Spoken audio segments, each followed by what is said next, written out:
El Instituto Sudcaliforniano de Cultura y el Centro de Cultura La Paz presentan la exposición virtual Ad Maiorem Dei Gloriam, fotografía de César Parra.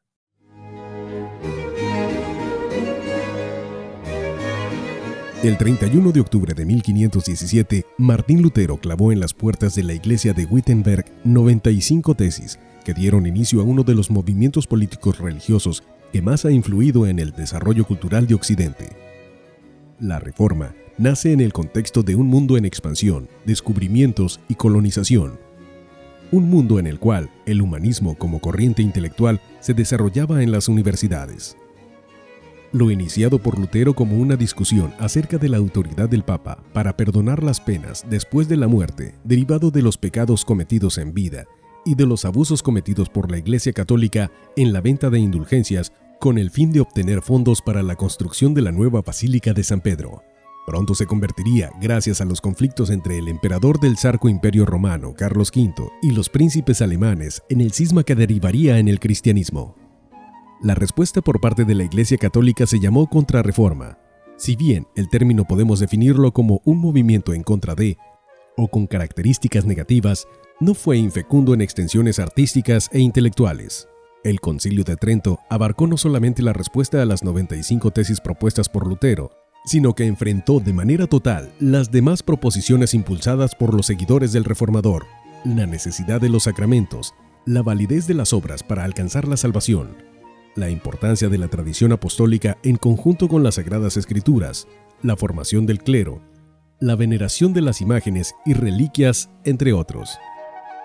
La Compañía de Jesús, fundada en 1540, tendría un papel importantísimo en el Concilio de Trento, ya que dos de los miembros fundadores, Diego Lainez y Nicolás de Bobadilla, participaron como teólogos y asesores para el desarrollo de las sesiones. Posterior al concilio se abocaron de manera activa a implementar los principios emanados de este y a establecer misiones populares en aquellas regiones en donde el luterismo ya se había desarrollado. 32 años después de su fundación, el superior general de la Orden, Francisco de Borja, daba las instrucciones para que algunos de sus miembros viajaran a la Nueva España para continuar con su labor en el Nuevo Mundo. Los historiadores coinciden que la llegada de los jesuitas a la zona del altiplano mexicano fue tardía en comparación de las demás órdenes religiosas que venían trabajando en la evangelización y adoctrinamiento de los grupos indígenas. El trabajo que realizaron se enfocó en un inicio en el campo en el cual había nacido la orden misma, la educación. La Compañía de Jesús nació dentro del ambiente universitario. Ignacio de Loyola conoció sus primeros compañeros en la Universidad de París. Fueron ellos quienes recibieron los ejercicios espirituales, que son un camino de introspección, adoctrinamiento y adecuación de la voluntad con el uso de la razón en la búsqueda de la voluntad divina. Este método, probado por el mismo Ignacio, que fue perfeccionado con el paso de los años, es aún la base de la espiritualidad jesuita. Lo lógico fue que desde los primeros años de desarrollo de la Nueva España se dedicaran a la formación de los criollos y a participar como docentes en la Real y Pontificia Universidad de México. Gracias a esta notable influencia en la sociedad novohispana, fueron adquiriendo los recursos para la creación de colegios, noviciados y misiones. Para el sostenimiento de todas estas obras utilizaron donaciones de la alta sociedad, adquirieron grandes extensiones de tierra convirtiéndolas posteriormente en haciendas ganaderas o azucareras e incluso se dedicaron a la explotación de minas. Toda esta enorme influencia en el campo económico, político y cultural influiría de forma total para que la Compañía de Jesús fuera la encargada de abrir el camino para la colonización del noroeste de la Nueva España, en aquellos espacios territoriales en donde las estrategias ya probadas por la corona española para conquistar y explotar los territorios habían fracasado.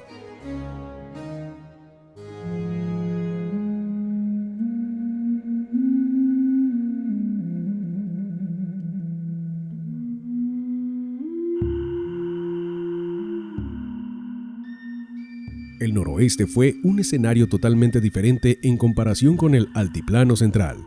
Lo que actualmente son los estados de Nayarit, Sinaloa y Sonora, estaban habitados por grupos seminómadas que habían resistido de manera tenaz los avances de los conquistadores. Es claro que al no existir las ciudades, estados con vastas áreas de influencia social, eran necesarios otros caminos.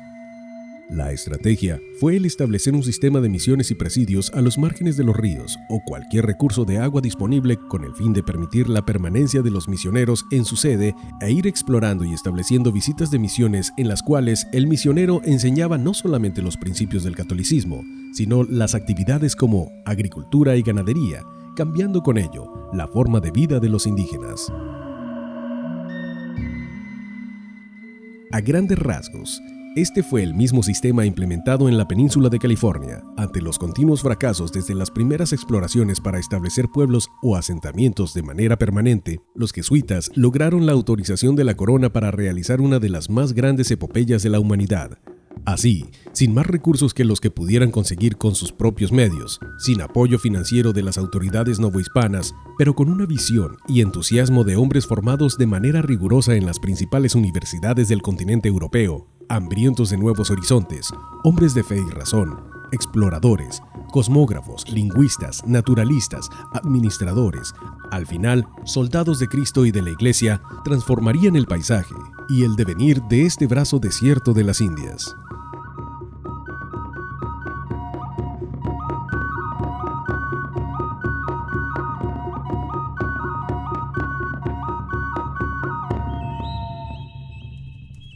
El hombre es creado para alabar, hacer reverencia y servir a Dios nuestro Señor, y mediante esto salvar su ánima. Y las otras cosas sobre la haz de la tierra son criadas para el hombre, y para que le ayuden en la prosecución del fin para el que es criado, de donde se sigue que el hombre tanto ha de usar de ellas, cuanto le ayuden para su fin, y tanto debe quitarse de ellas cuanto para ello le impiden.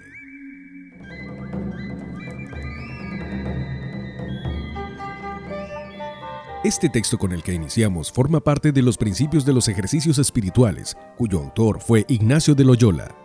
La importancia de los ejercicios radica en que, a diferencia de las iglesias protestantes que postulan la mitigación del uso de los sentidos para lograr el acercamiento con la divinidad,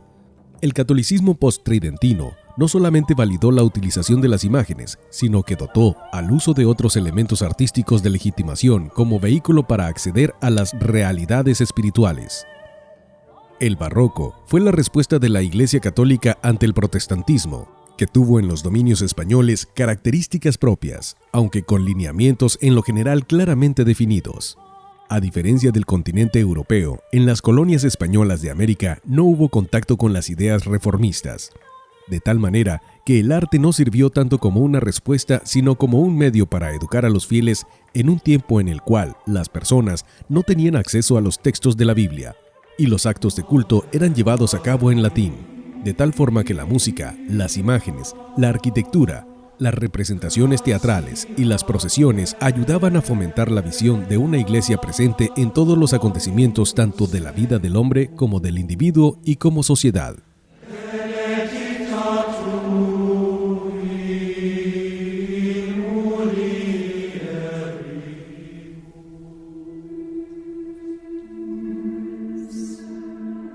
El arte en la visión postridentina es un instrumento que busca crear un espacio en el que el hombre, a través de los sentidos, utilice la imaginación para hacer realidad la experiencia del encuentro con la divinidad,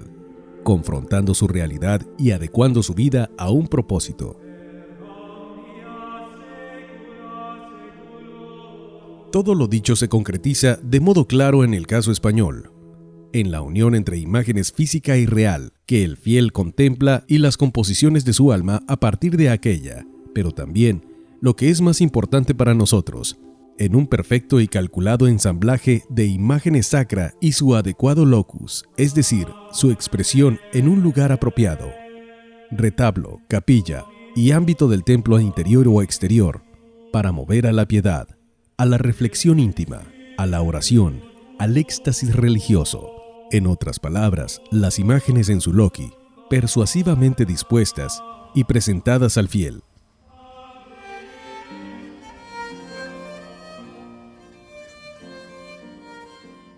La expresión más clara del arte barroco en España y sus dominios fue el retablo. En esto los lineamientos emanados del Concilio de Trento se hicieron más evidentes: acercar a los fieles a los principios éticos y morales del Evangelio, enseñar los episodios de la vida de Cristo y de los santos y mostrar la gloria que esperaba a los fieles.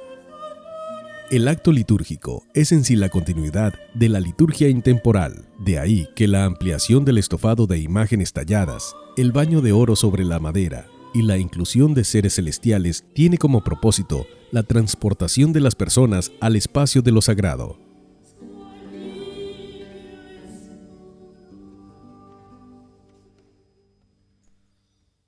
Ante todo, se aclara, debe procurarse que el retablo esté bien trazado y construido, y las figuras e imágenes de él sean lo mejor que se pudiera en pintura y escultura,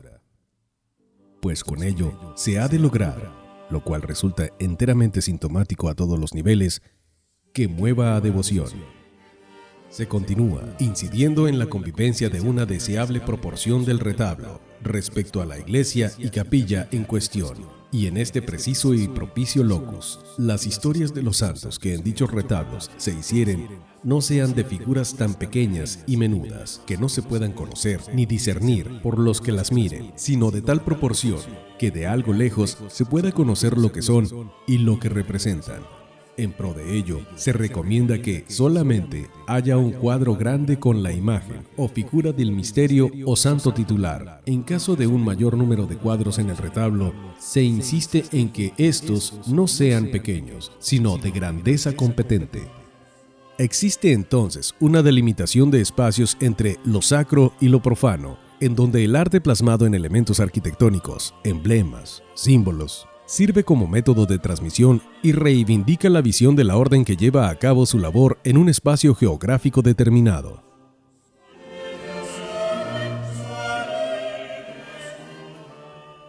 De modo muy especial, adquieren estas estructuras todo su valor y dimensión, con ocasión de eventos celebrativos religioso-profanos que, teniendo como marco las citadas plazuelas, asignan a aquellas el papel de auténticas portadas telón, donde las imágenes alojadas en sus hornacinas juegan un rol clave, religiosamente hablando, también en los exteriores de los edificios religiosos y cara a la urbe, o al menos al sector o barrio de la misma donde se ubican, que queda así sacralmente significado y caracterizado. Lo anterior nos lleva a observar el entorno de las misiones jesuitas como espacios con diversas funciones, escuelas de arte y oficios, talleres, huertas e infraestructura agrícola en los cuales el tiempo se dividía entre el trabajo comunitario, los rezos y la enseñanza de una forma de vida diametralmente opuesta a la que los grupos nómadas habían desarrollado por milenios. Al final, este cambio cultural junto con las enfermedades causó la extinción de los indígenas y dio paso a la cultura de los últimos californios, los rancheros herederos de los soldados y colonos que acompañaron a los jesuitas en el desarrollo del sistema misional.